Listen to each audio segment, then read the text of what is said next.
Good morning. Quick video. I want to speak to something real quick. Um, it's imperative that we acknowledge the world we live in. It's unfortunate, the loss of jobs and what have you.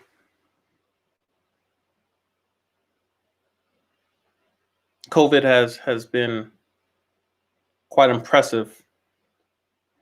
Let's say 4 years minimum. Guard reserve. A lot of you want to continue your educations. 4 years. Makes sense. Makes sense. Is the Air Force a good solution in the meantime to the economy being in the dump? Obviously a lot of people are unemployed right now. $600 a week is not the permanent solution in this case. What should you do? Should you join the Air Force in the meantime until you're able to get your feet back on the ground in terms of, the civilian workforce? Well, short answer is yes. Short answer is yes. I always speak to getting a return on investment for your degrees, for the debt a lot of you went into concerning, student loans or what have you.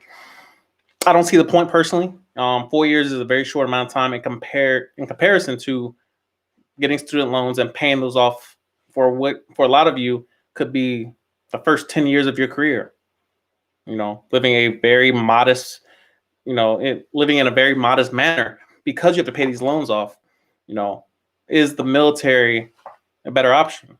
A lot of you, just have that pride about you where I don't want to be told what to do. I can't, deal with the military lifestyle. And it's not that hard. It's not that hard. But of course, it's just an option. Just an option. So let me look at the comment real quick. Once again, if my camera cuts out, I'll be very upset. This is from Herskell McCathern, I believe.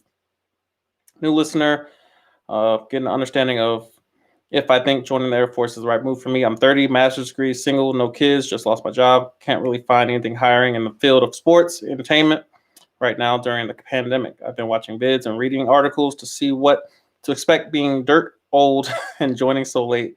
The main thing is I've been looking for all the jobs. For whatever reason, the Air Force website doesn't show everything, which is another worry. Joining then, and they removed a lot of jobs. Yeah, a lot of that. So, what to do? What to do? Well, the main benefit of joining the military, one of the initial benefits is stability. Stability. It comes down to wisdom. What do I get in return for my time? What do I get in return for entering this career field? Obviously, you have to leave where you're currently at. You might be in a place of comfort. Obviously, right now, being unemployed, your main goal, your main priority is stability. Now, a lot of people are taking risks right now. The real estate market is wide open in New York City and these major cities where a lot of people are evacuating. A lot of people are leaving California, going to Texas. You see the Joe Rogans, what's his name? The other guy that runs a finance channel. Anyway, a lot of people are leaving the major cities to these more suburbs areas, more rural areas. Why? Because the reason they were in the city has now been nullified. There's no incentive to pay this crazy high, rates of living and cost of living. So your main priority, obviously, right now will be stability, paying rent, paying bills, not getting crazy behind in credit cards and, zeroing out your savings account. Makes sense. Makes sense. 4 years is not a long time. Who knows how long the pandemic will go? Who knows? A lot of people assume that we're just going to recover, things go back to normal, and it'll be like nothing happened. I don't agree with that. Nothing in history tells us that things improve over time, or at least by themselves. A lot going on in politics and in the world in general, the U.S., the Americas. It is what it is. On this channel, we preach long-term decision making.